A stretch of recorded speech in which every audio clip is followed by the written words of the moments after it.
Le président Joe Biden et les autres dirigeants du G7 sont à Hiroshima, au Japon, armés de nouvelles sanctions visant la capacité de Moscou à financer sa guerre en Ukraine.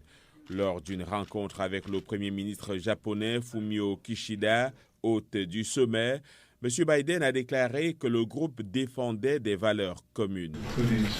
Il s'agit de soutenir le peuple ukrainien dans la défense de son territoire souverain, de demander des comptes à la Russie pour son agression brutale et de garantir une région Indo-Pacifique libre et ouverte.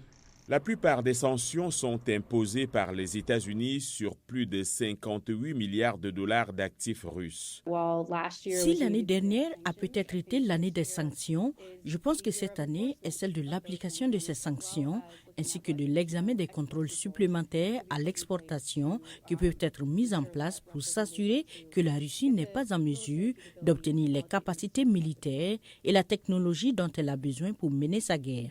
Toutefois, le groupe n'annoncera pas une interdiction complète des biens exportés vers la Russie. Le sommet se concentrera également sur la lutte contre ce que le groupe appelle la coercition économique de la Chine, c'est-à-dire les pratiques commerciales à des fins politiques. Lors du sommet, j'aimerais démontrer la détermination inébranlable du G7 à défendre l'ordre international libre et ouvert fondé sur l'état de droit.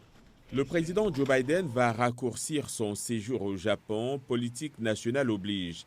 Il doit en effet revenir à Washington pour des négociations urgentes avec le Congrès sur le relèvement du plafond de la dette et un nouveau projet de budget.